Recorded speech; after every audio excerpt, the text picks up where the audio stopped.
गोपाल खेमका बिहार के बड़े कारोबारियों में शुमार थे।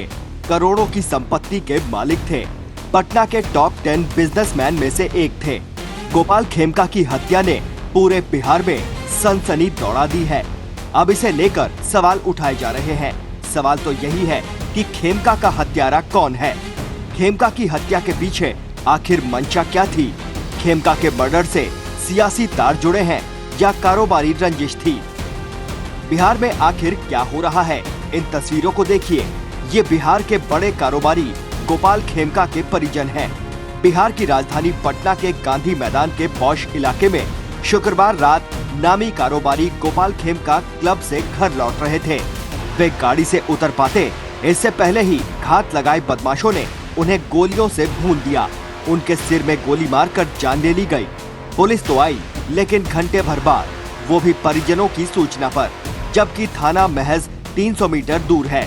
गौर कीजिए, ये राज्य की राजधानी के दिल का हाल है। 2 हफ्ते पहले ही पटना के पॉश इलाके पोलो रोड पर एक युवक पर गोलियां बरसाई जाती हैं। नेता प्रतिपक्ष तेजस्वी यादव का आवास यहां से चंद कदम की दूरी पर होता है। अब एक दिन पीछे चलिए। गुरुवार देर रात मोकामा में करीब 2:10 पर हथियारबंद बदमाश कैपिटल एक्सप्रेस में चढ़ते हैं और यात्रियों से लूटपाट करते हैं।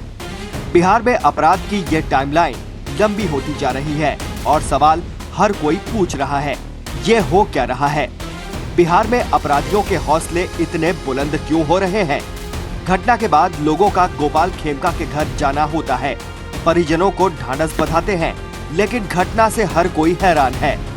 गोपाल खेमका के घर उप मुख्यमंत्री विजय सिन्हा भी पहुंचे और कहा कि अपराधियों के खिलाफ बुलडोजर एक्शन होगा, एनकाउंटर होगा और निकम्मे पुलिस अधिकारियों के खिलाफ भी कार्रवाई की जाएगी।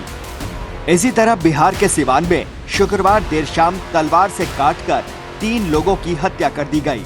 ये घटना जिले के भगवानपुर हाट थाना क्षेत्र के मलमलिया चौक की है। इस हत्या के पीछे की वजह आपसी वर्चस्व को बताया जा रहा है। घटना के बाद 2 लोगों की हालत गंभीर है, जबकि 2 लोग लापता हैं। दरअसल सिवान में 2 दर्जन से अधिक लोग गोलबंद होकर आए और इन लोगों पर टूट पड़े। बात केवल पटना और सिवान की नहीं है। मुजफ्फरपुर में लीची बागान में युवक का शव मिला है। वो शुक्रवार सुबह से लापता था। गया में कोंच थाना क्षेत्र के प्यारे चक नेवधी सड़क पर एक युवक की गर्दन काटकर हत्या कर दी गई। इधर मधेपुरा के आलमनगर थाना क्षेत्र के इटहरी पंचायत के खेत में 8 वर्षीय एक बच्ची का खून से लथपथ शव बरामद किया गया है। मोतिहारी में पूर्व नक्सली और कुख्यात अपराधी भुन्ना मियां की गला रेत कर हत्या की खबर है। शुक्रवार को ही बिहार के बेगूसराय में भी एक कारोबारी की हत्या कर दी गई। ज्वेलरी कारोबारी कुछ दिनों से लापता था, जिसका शव शुक्रवार को मिला। इसी तरह बक्सर में एक ही परिवार के 3 लोगों की गोली मारकर हत्या कर दी गई। घटना बक्सर के राजपुर प्रखंड के अहियापुर की थी। ये वही बिहार है जहां बीते दिनों पटना में मंत्री अशोक चौधरी के गेट के पास एक युवक पर गोली चलाने की घटना सामने आई थी। बगल में ही बिहार के पूर्व उप मुख्यमंत्री तेजस्वी यादव का भी बंगला है। बाइक पर सवार अपराधियों ने जिस युवक पर गोली चलाई, वो बाल बाल बच गया। गोपाल खेमका की हत्या से पटना पुलिस के भी हाथ पांव फूल गए हैं। तफ्तीश के लिए SIT का गठन कर दिया गया है। कई इलाकों में ताबड़तोड़ छापेमारी की जा रही है। पुलिस ने पटना के बेऊर सेंट्रल जेल को भी निशाने पर लिया है। इस वक्त खेमका मर्डर की तफ्तीश 2 तरीके से हो रही है।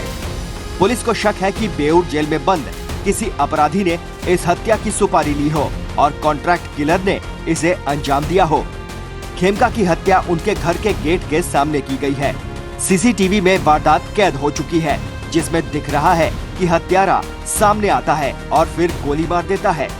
हैरानी की बात है कि 7 साल पहले 20 दिसंबर 2018 को गोपाल खेमका के बेटे गुंजन खेमका को भी हाजीपुर में कॉटन फैक्ट्री के सामने गोलियों से भून दिया गया था। ऐसा कहा जा रहा है कि अगर पुलिस गुंजन मर्डर केस को सुलझा लेती तो गोपाल खेमका की हत्या नहीं होती। फिलहाल पटना के SSP ने कहा है कि हत्या का कनेक्शन बेऊर जेल में बंद हो सकता है। बड़ा सवाल यही है कि आखिर बिहार को क्या हुआ है? सुशासन का दंभ भरने वाले नीतीश कुमार के राज में आखिर क्या हो रहा है? Team news watch India.